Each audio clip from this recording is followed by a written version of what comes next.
요즘 베스트셀러로 유명세를 타고 있는 어둑맞은 집중력, 이 책에 대한 말씀을 드리겠습니다. 그래서 저는 제목을 집중력과 행복 이렇게 달아봤습니다. 그 오른쪽에 있는 사진은 그 저자 요한 하리가 쓴 영문 원서입니다.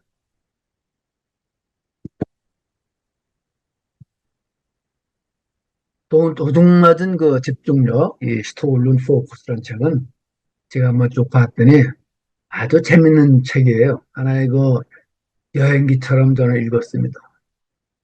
내가 작년 3월인가 외로워지는 사람들이란 그 쉐리 터클이라는 사람의 책을 잠깐 소개한 적이 있는데, 이 쉐리 터클은 이, 이 스토울론, 이 포커스를 쓴 요한 하리의 어머니 뻘 되는 사람이죠.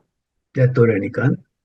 그 책을 저는 아주 재밌게 본 기억이 나요. 그래서 그 언론 투게더 이 사람이 쓴 책은, 그래서 함께 있으면서도 외로운 이런 뜻이단 말이에요. 언론 그래도 함께 있으면서도 외로운 이런 책인데, 이 도둑맞은 집중력이라는 책은 도대체 자기는 열심히 일을 하고 싶은데 세상을 아주 열심히 살고 싶은데 집중이 안 되는 거예요.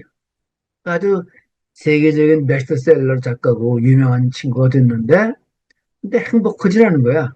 그리고 생산성에 있어서 문제를 느끼는 거예요. 좀 더 자기는 좋은 책을 쓰고 싶고 열심히 하고 싶은데 그게 집중이 안 되는 거예요. 여기에 대한 생각을 해가지고 이 집중력을 이용하기 위해서 세계를 돌아다닙니다.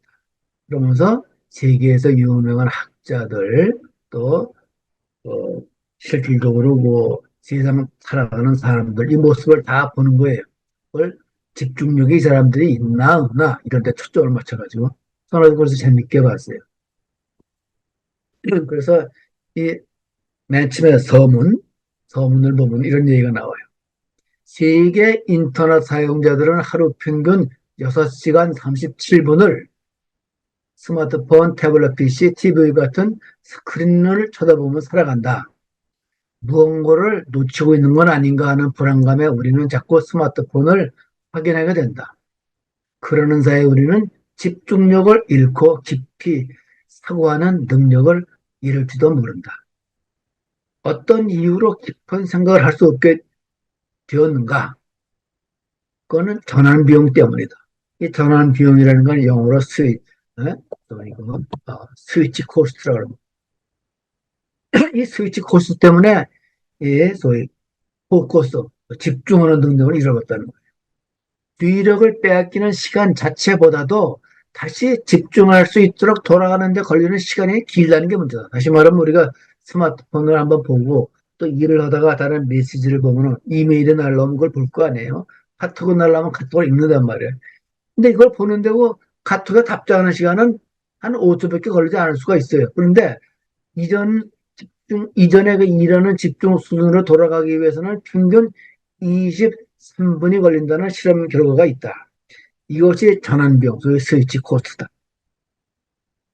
그러니까 쉽게 말하자면 우리가 이 스마트폰을 뭘 보든 이 스크린 타임은 하루 평균 6시간 37분이지만은 집중력을 잃어버리기 때문에 그보다 훨씬 긴 시간을 놓치고 있는 것이 현실이다. 이게 유명한 학자의 얘기였습니다. 그래서 그걸 알고 그 유한 하니가 세계 여행을 떠납니다. 이제 근데 그 서문에 이런 얘기가 있어요. 세 가지 이유 때문에 자기는 세계로 여행을 떠났다. 첫째는 우리들의 삶이 말이에요.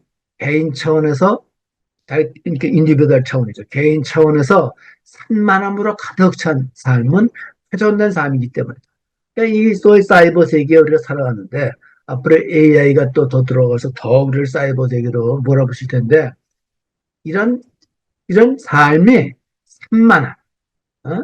산만함으로 가득 찬 그런 삶이다 이게. 근데 이거는 온전한 삶이 아니다.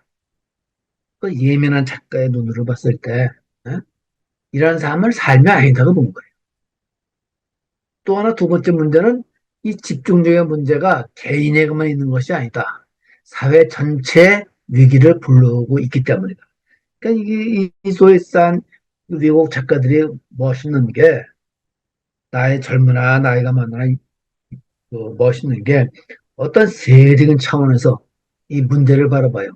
그러니까 이 집중력의 문제가 한 개인 차원에서 삶만으로 가득 찬 거는 훼손된 삶 그 문제가 아니라 이게 사회 전체의 위기를 불러오고 있기 때문이다.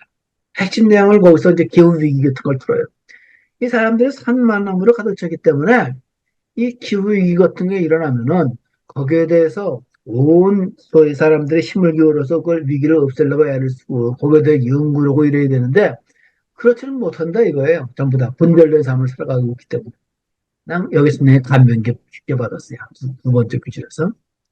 그리고 마지막 용어로는 무슨 일이 벌어지는, 예? 그러니까 자기 개인에게 사회에 이런 거 스토리는 포커스, 집중력을 도둑맞음으로써 어떤 일이 발생했는지를 이해한다 그러면은 우리는 그걸 바꿀 수 있다. 이 세 가지 이유 때문에 자기는 여행을 떠난다. 그게 서문에 나오는 얘기예요. 이렇게. 내가 그 중요한 기조를 이렇게 영어로 써놨어요. 중요한 세 가지 이유를 보고 싶은 사람은 보시도 좋고. 네. 그래서 이 번역된 책을 보면 이 소위 목차원 바가 좀 몰라요, 이 내용을. 그래서 내가 다시 이거 전부 나나람대로 정리를 했는데 집중력 상실의 12가지 요인을 얘기를 해요. 이 책 전체가. 그래서 Why you can't pay attention and how to think deeply again. 왜 당신이 집중을 할 수 없는지 그리고 how to think deeply again.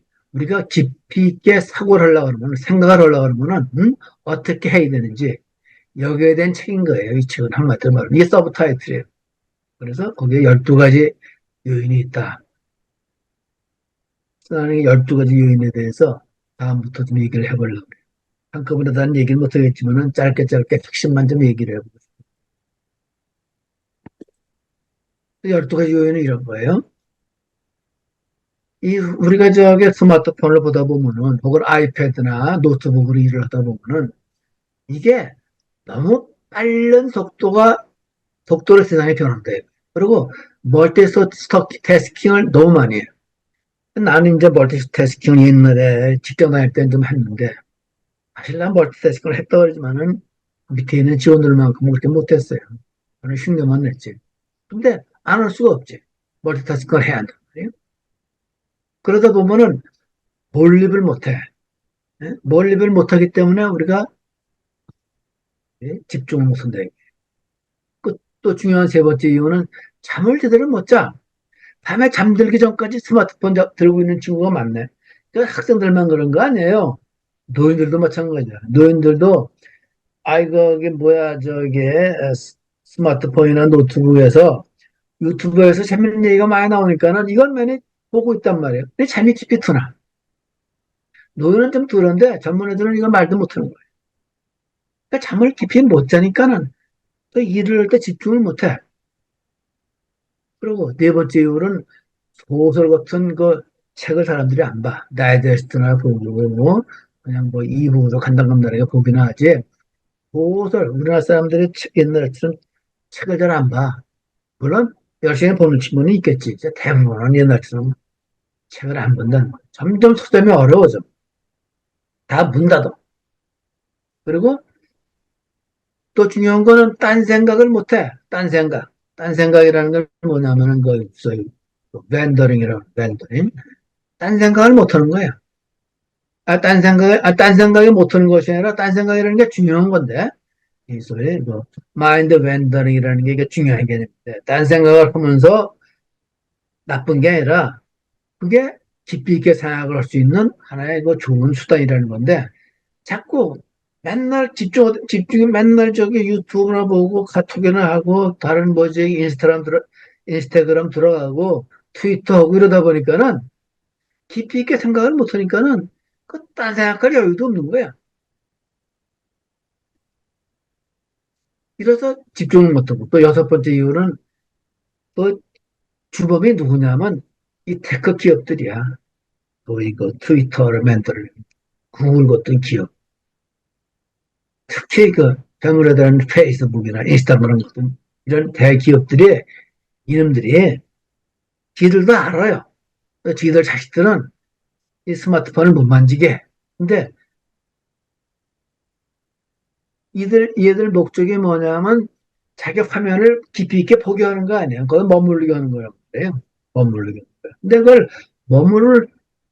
머무르지 않게끔 계속 유혹을 하는 거야. 그러니까 소위 한 시간씩 하는 말, 한 시간씩 하는 그런 깊이 있는 그런 글들은 사람들이 보기를 싫어해. 기껏해야 그 쇼트, 2, 3분 하는 거, 5분짜리 하는 거, 이걸 먹여 몰두하는 거지, 한 시간씩 하는 깊이 있는 강연은 인기가 없는 거예요. 그러니까는, 그게 기업들 장난이라는 거예요. 그리고 일곱 번째로 그 집중을 못하는 이유는 작고 얄팍한, 응? 그런 해결책. 이걸 이 사람 그 The Rise of Cruel Optimism이라는데, 이거를 작고 얄팍한 해결책만 찾는다 이거예요.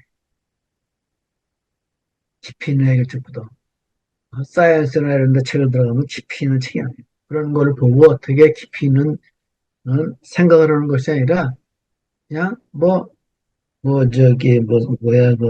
자기 개발서류에 그냥 얇, 책은 두꺼워도 게 얇은 내용, 전반적으로 그런 거나 보면서 위로나 받으려고 하고. 그래서 집중을 못하고. 여덟 번째는 스트레스와 만성적 각성 상태. 이게 중요한 건데, 이걸 The surge in stress and how it is triggering 비질런스 이런 얘기인데 이게 무슨 얘기냐면 스트레스가 밀물처럼 몰려온다. 그래서 끊임없이 사람을 각성 상태에 있게 인스타는 그런 것도 제가 사진도 있고 먹는 사진 많이 나오고 어디 해외 유명한 노는 데 가서 사진 찍어 보내고 그러니까는 맨날 그런 거 보다 보니까는 그리고 맨날 거기 뭐죠 유튜브에 보면 맨날 자극적인 제목 있잖아. 내용 들어가면 별것도 없는데 제목을 그냥 아주 유혹하는 책으로 쓴다. 우리나라 책들도 마찬가지야. 내가 원서를 꼭 같이 보는 이유는 우리나라 책 제목만 보면 몰라요, 그 내용을. 오리지널 책을 보면 내 내용을 알아. 컨텐츠도 마찬가지예요. 우리나라 책에서 책들 컨텐츠를 보면 개판이에요. 솔직히 말하면. 근데 오리지널 책을 보면 말이에요. 그 내용을 알 수 있어. 이 책도 마찬가지야. 이 소위 도둑맞은 이런 책도 오리지널 책의 그 콘텐츠를 봐야 돼. 이렇게 12가지를 쉽게 정리하지. 그 책 콘텐츠만 보면 이렇게 정리를 못해요. 또 하나는 그 아홉 번째 요인은 다이어트. 어? 소위 식단의 문제라는 거예요. 다이어트라는 게 우리는 이게 뭐죠? 체중 조절을 하는 것만 생각하는데 원래 이 다이어트가 이게 식단이라는 얘기란 말이에요. 이 먹는 게 형편없어. 그게 중요한 요인이 있고. 폴루션, 오염 때문에 그렇고. 그다음에 잘못된 과잉 행동증, ADHD에 대해서 잘못된 진단을 내립니다. 이게 11가지 이유. 마지막으로는 소위 confine이라는 게 감금됐던 얘기인데 신체적으로 심리적으로 어린 아이들을 감금시킨 상태다 이거야. 겉으로는 우리 자유롭게 놀아주지만 밤낮에도 우리 손주들도 그래요. 손주들도 밤낮 이놈들이 저기 아이패드고 이 저기 뭐죠 이거 뭐야 뭐죠 삼성 갤럭시 폰 갖고 그거 갖고 집중하는 거야. 거기 앉아 게임하고 말이에요. 그러니까 이거를 이 소위 이 테크 기업들이 첨단 기업들이 이놈들이 말이에요. 거기에 밤낮 몰두하게 만들어 놓는 거야. 그러니까 이걸 감노 상태라고 얘기를 했어. 아이들이 바깥에서 옛날 우리 애들은 반은 놀았잖아요. 나 어렸을 때는 물론 우리 세대는 다 장난감이 어딨습니까? 다 나가 노는 거예요. 근데 그게 내가 신체적으로 내가 심리적으로 건강하다 그러면은 나는 어렸을 때 이렇게 자유롭게 바깥에 나가서 뛰어노는 것 같아요. 근데 요새 아이들은 말이에요. 이게 confinement, 감금된 거야. both physically and psychologically. 그러니까 심리적으로, 육체적으로 감금된 상태야. 이 12가지 요인을 예, 듣고 여기에 대해서 설명을 한 책이에요.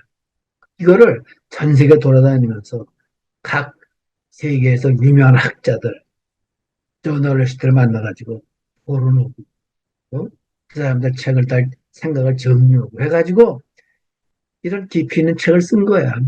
그래서 이 책이 나온 것도 좀 많이 된 건 아니에요. 몇 년 됐는데 이제 와서 깨닫고 이 책을 보기 시작한 거예요. 그래서 이건 내가 영어로 뭐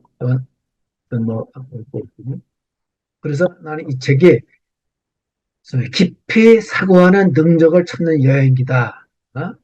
그러니까 폴은 포커스, 도둑맞은 집중력을 다시 회복하기 위한 여행을 떠납니다. 그래서 요한여리는 3년 동안 말이에요. 세계를 누비면서 200명이 넘은 전문가를 만나고 정리한 내용을 기록한 여행기 같은 책이다. 그러니까 옛날에 우리 여행기라는 게 나는 옛날에 김삼삼 씨의 여행기를 봤는데 젊은 분들은 모를 거야. 그 사람이 우리나라 최초로 세계 여행을 떠났어요. 그러면서 돌아다니면서 놀란 기록을 쓴 책이 되네. 재밌게 봤거든. 근데 요새 젊은이들이 쓴 세계 여행기는 이런 거야. 그러니까 정말 차원이 틀리죠. 이제 원서에는 400개 이상의 주석, 그리고 250개 이상의 연구 논문 리스트를 자세하게 적어놨어요. 번역서에는 400개 이상의 주석, 이걸 잘 적어놨더라고, 정리해서. 네, 고맙고, 참, 정리를 잘했어, 이 번역한 사람. 예, 고맙게 생각합니다. 그래서 앞으로 내가 그 몇 회에 걸쳐서, 그냥 볼 필요는 없잖아요. 내가 이걸 얘기를 하는 목적은, 리처에키 대표가 하시는 시니어 마케팅에 들어오는 사람들의 시니어에 관심을 가져야 될 거예요. 그 사람들이 관심 갖고 있으면 봐라 하는 의미에서 쓰기 때문에 시니어 라이프에 도움이 되는 거예요. 요즘 말로 메타인지라는 거예요. 메타인지 요소를 중심으로 찾아보려고 하는. 요전에 제가 얘기한 그 쉐리 터클, 이 사람은 소리 하버드대학의 또 인정받는 거는 사람이고 현재 MIT 교수인데 아주 재밌는 책을 썼잖아요. 왜, 언론 외롭다 이게. 근데 투게더 같이 있는데 외로운 거야. 재밌잖아요. 언론 함께 외로운 그래서 디지털 시대, 에? 이런 시대에 풍요로운 인간관계와 행복한 삶을 위해서는 어떻게 해야 되느냐 여기에 대해서 자세히 쓴 책이에요. 이 책이 상당히 재밌는 책인데 이거 같이 보면 좋겠어요. 이거는 좀 이거는 내 또래기보다는 어르실 때가 보면 더 재밌을 것 같아요. 그리고 이 소리 집중력은 일을 열심히 해야 될 친구들, 젊은 친구들이 보면 좋은 책 같은 생각이 듭니다. 그래서 이 쉐르트 컬책은 언제 어디서든 접속이 가능한 네트워크화는 우리가 다 함께 홀로인 상태를 만든다. 그래서 이 두 책은 다 이 황량한 디지털 시대의 좋은 안내자로 난 느꼈다. 이런 얘기. 마무리로 우리 논어에 이런 말이 있어요. 아주 유명한 구절인데 이게 몰입에 대한 아주 유명한 구절이 밟은 망식, 낙이 망우, 부지 노이장지라. 한 번에 몰입하게 되면 식사하는 것도 잊어버리고 즐거워서 근심을 하는 것도 잊어버리고 늙음이 다가오고 있는 것도 모른다. 이게 공자가 자기를 평가한 거예요. 다른 사람이 예? 다른 사람이 당신은 어떤 사람이냐 물어본다 그러면은 나는 한문에 몰입하고는 식사도 있고 즐거워서 근심하는 것도 있고 늙음이 다가오고 있는 것도 모른다. 그러니까는 시니어 라이프에 대해서 많은 그런 얘기를 하는데 골프장 가는 것도 하루 이틀이지. 여행하는 것도 하루 이틀이지. 자기 집에서 혹은 동네 도서관에서 자기가 좋아하는 분야의 책을 몰입하든가 혹은 어떤 물건을 만드는 걸 좋아하면 물건을 만들든가 이런데 몰입하면서 이 소위 요한 하리처럼 그냥 거기에만 몰입하지 말고 세상을 걱정하면서 몰입하게 되면은 늙는 거 걱정할 거 없다 이거죠. 죽기 전까지 행복하게 살 수 있다. 난 이게 최고의 구절이라고 생각을 합니다. 그래서 지금 요한 하리가 모두가 얘기를 하던 셔리 터클이 얘기를 하던 이미 시니어가 가장 행복하기 위한 핵심 구절을 난 이 구절로 생각합니다. 그래서 첼로의 성대라고 불리는 그 스페인의 그 파블로 카살스가 유명한데 이 사람이 96까지 죽는 날까지 아주 행복하게 산다. 이 사람이 죽을 때까지 매일 그 첼로로 연습을 한 거야. 그냥 공자님이 죽을 때까지 책을 놓지 않았다. 안 죽은 의사도 잘못 내가 죽었지만 죽을 때까지 책을 본 거야, 이 사람. 근데 이 파블로 카살스가 95세 되는 날, 그러니까 죽기 1년 전이죠. 어느 기자가 와서 물어본 거예요. 선생님께서는 역사상 가장 위대한 첼리스트이신데 아직도 하루에 6시간씩, 참 말이 6시간씩, 6시간씩 연습을 하는데 그 이유가 뭡니까? 물어봤대요. 이번 대답에 내 연주 실력이 아직도 조금씩 향상되고 있기 때문이고 답을 이상병답이 좀 없다고 생각합니다. 그래서 요한 하리도 응?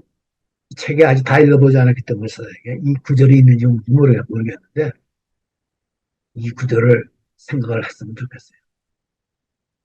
오늘 강의를 마칩니다.